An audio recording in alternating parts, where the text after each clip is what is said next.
Hey guys, just wanted to follow up with you a little bit. I've been talking a lot about dating lately, and uh, I feel like I've done a lot of dating so that I can actually say something and actually have a relevant opinion on it. And I wanted to give you an example of a mistake that I think that I made early on when I started to date after divorce. And this would be kind of an illustration of the idea of jumping ahead in your dating instead of living in the moment and taking your time and being relaxed and cool and not putting too much on a date and the outcome of it.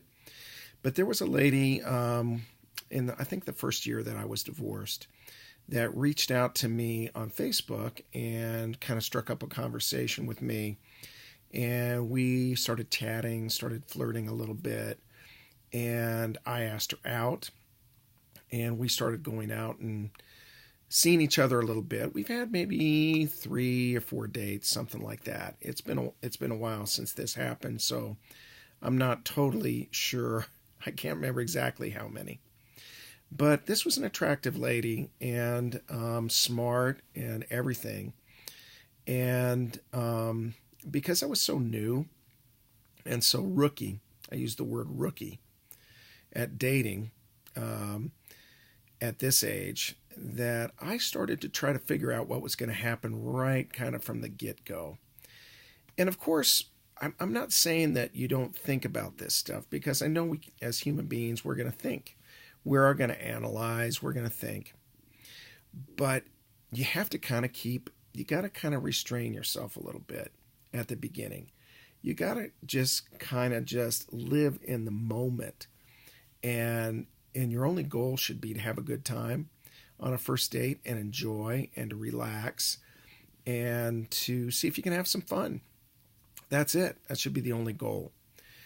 But as I started to kind of go out with this woman, I found out that she lived in a really wealthy home.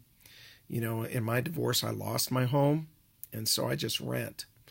Um, and I was just barely recovering. She lived in this big mansion. To me, it looked like a mansion, and I just kind of started to get to know her. She's different than me. She's a lot more introvert, a lot more to herself.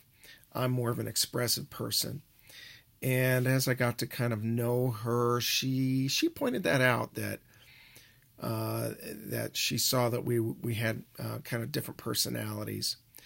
But one of the things was, after about 2 or 3 dates, I actually said to her, hey, I think that we're not really going to work out because, you have this big house. Were I to marry you, you lose your alimony. There's no way I could pay for this house on my own. Um, I couldn't afford that, and to pay my alimony and to pay my child support would never work. Now, was that true? Yeah, it's true. But was I jumping way ahead of myself on those kind of thoughts and that kind of a conversation? I was jumping way, way ahead. The first thing to establish is that just she and I, were we compatible? Did we like each other? Were we attracted to each other? Nothing to do with her house. Nothing to do with me seeing if I could afford her house if we got married. Why was I even talking about, why was I even projecting myself into a married scenario when I just barely been out with her 2 or 3 times? Don't you think that was a little quick to be making a determination?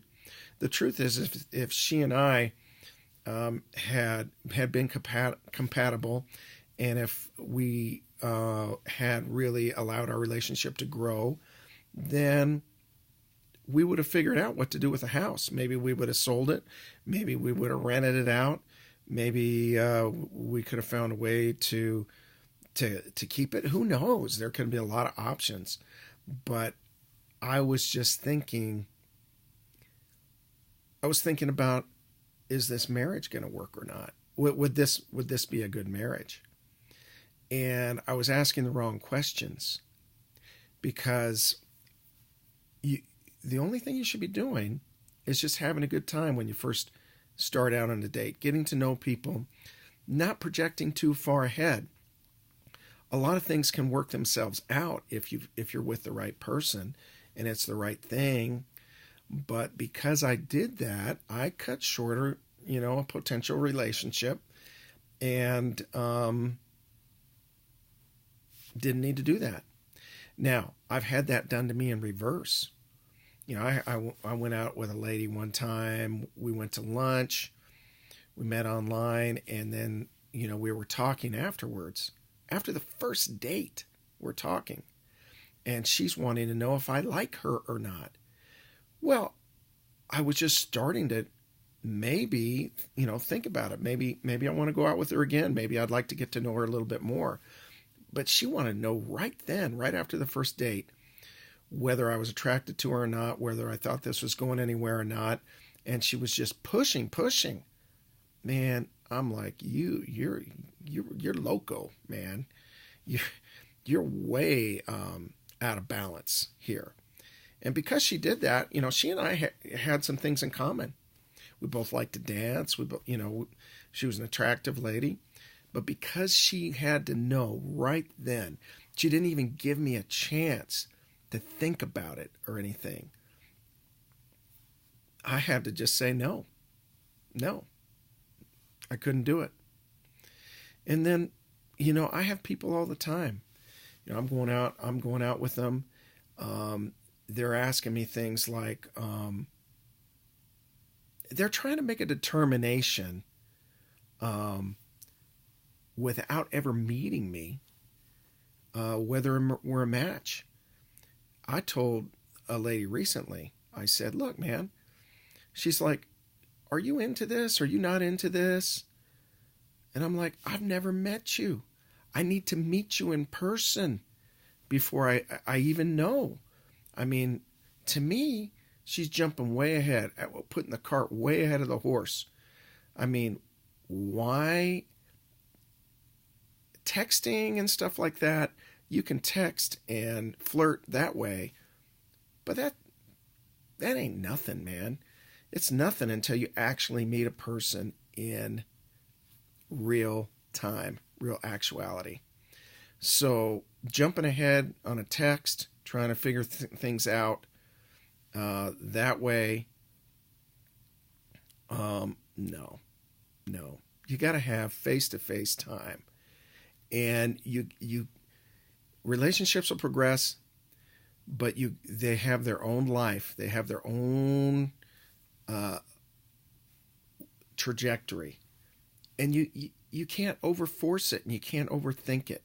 And that's the biggest mistake that we divorced or widowed or never married people make, is not living in the moment, enjoying it, and having the best time you can, especially at the beginning.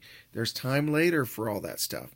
I know we're thinking about it right now, and we can't help it, but that is, you gotta have some discipline in the dating world, okay? So anyway, learn from my mistakes. You got to make some of your own mistake, I guess. But I guess I'm trying to help others to maybe not have it quite as hard as it needs to be. Just enjoy, relax, be respectful, be kind, be open, be engaging.